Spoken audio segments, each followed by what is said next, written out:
Baiklah, kabar berita yang pertama yaitu dari Jawa Barat. Gubernur Deddy Mulyadi resmi hapus PR siswa. Berikut liputan.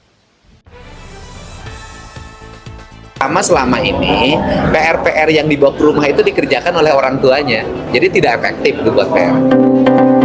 Gubernur Jawa Barat Deddy Mulyadi secara resmi menghapuskan pemberian pekerjaan rumah atau PR bagi siswa di seluruh satuan pendidikan di wilayah Jawa Barat. Kebijakan ini diumumkan melalui Surat Edaran Nomor 81 tentang optimalisasi pembelajaran di lingkungan satuan pendidikan yang dirilis Dinas Pendidikan Provinsi Jawa Barat pada Rabu 4 Juni 2025. Surat edaran tersebut menegaskan seluruh aktivitas pembelajaran termasuk pemberian tugas harus diselesaikan selama jam sekolah. Deddy mengatakan bahwa selama ini PR-PR yang diberikan justru dikerjakan oleh orang tua siswa yang membuat kebijakan itu tidak efektif. Selain itu, Deddy mengatakan dengan tidak adanya PR ini, anak-anak diharapkan bisa lebih rileks di rumah. Pertama, selama ini PR-PR yang dibawa ke rumah itu dikerjakan oleh orang tuanya, jadi tidak efektif buat PR. Yang keduanya, membuat rileks anak-anak ketika di rumah.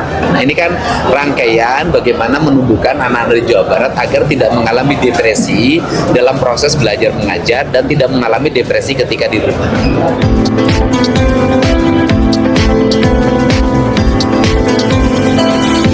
Sebagai gantinya, Deddy ingin setelah sekolah usai, waktu yang ada bisa digunakan dalam kegiatan yang mengembangkan minat, kreativitas, dan karakter siswa. Seperti kegiatan membantu orang tua, kegiatan keagamaan, kesenian, olahraga, membaca, hingga kewirausahaan. Harapannya, siswa tetap bisa produktif dengan batasan tidak keluar rumah lebih dari jam 9. Saya pengen anak di rumah itu baca buku dengan rileks, bermusik, berolahraga, membantu orang tuanya punya warung, punya toko, ke sawah, ke kebun, sehingga menjadi mereka produktif tetapi ada batasan, mereka tidak bisa keluar di atas lebih dari jam 9. Dengan surat edaran tersebut, Jawa Barat kini menjadi provinsi pertama di Indonesia yang secara resmi menghapus sistem PR dari kebijakan pendidikan formal.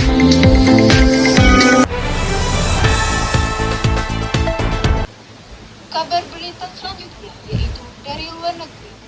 Gletser Gunung Es di Swiss menimbun 1 desa. Berikut liputannya. Inilah video detik-detik saat gletser atau lapisan es besar longsor dan menimpa sebuah desa di Swiss pada Rabu 28 Mei 2025.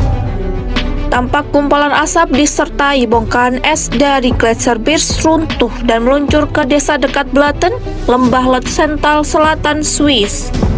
Sekitar 300 warga telah dievakuasi sejak awal pekan, menyusul kekhawatiran pemerintah terhadap potensi runtuhnya gletser. 1 orang dilaporkan hilang dalam peristiwa ini dan hingga kini belum ditemukan.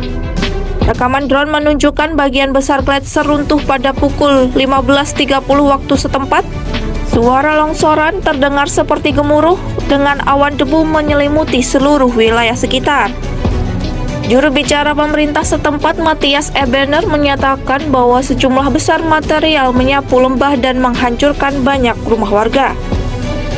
Sementara itu, pejabat kantor Valai Stefanie Ganser menyebutkan 90% wilayah desa Blatten kini tertutup tanah longsor. Wali Kota Blatten Matthias Belwatt dalam pernyataannya juga mengatakan bencana ini telah menghilangkan 1 desa. Presiden Swiss Karin Keller-Sutter menyampaikan belasungkawa lewat media sosial X dan mengatakan bahwa kehilangan rumah adalah tragedi yang menyakitkan. Sebagai respon, jalan utama menuju lokasi ditutup dan tentara Swiss dikerahkan untuk membantu proses evakuasi dan penyelamatan. Pemerintah Swiss menjanjikan dukungan agar warga dapat bertahan, baik dengan membangun ulang desa maupun pindah ke wilayah sekitar. Namun, Kepala Kantor Regional untuk Bencana Alam Rafael Mayoras memperingatkan bahwa evakuasi lanjutan mungkin masih diperlukan.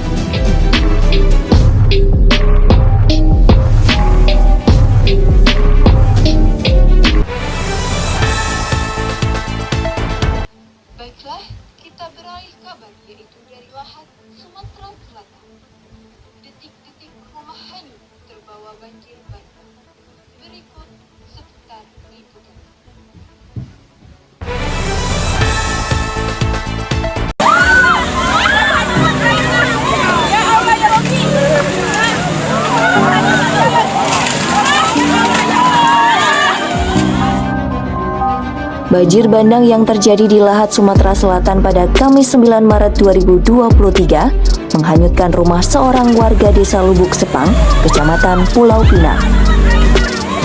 Rumah yang hanyut diketahui milik Misnawati. Ia tak kuasa menahan tangis atas kehilangan rumah yang selama ini ditinggalinya bersama keluarga. Misnawati pun menceritakan detik-detik rumahnya tersapu banjir bandang. Ia menyebut tak ada harta yang ia bawa kecuali baju yang saat itu ia kenakan.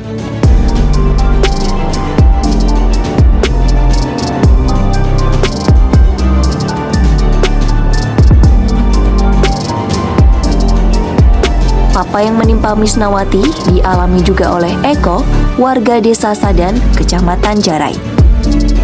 Tak hanya rumah, banjir juga merendam sawah miliknya yang siap panen. Ia menyebut banjir itu terjadi karena sungai Rantai Dedap meluap.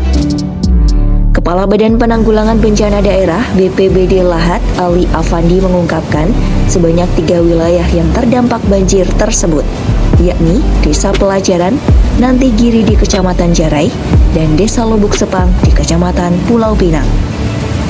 Akibat bencana tersebut, seorang bocah dikabarkan tewas terseret banjir.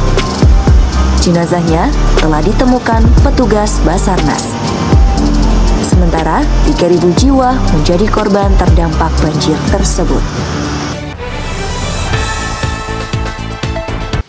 Demikian itulah tadi seputar berita yang kami sampaikan untuk siang ini. Sampai jumpa kembali di Breaking iNews besok siang. Wassalamualaikum warahmatullahi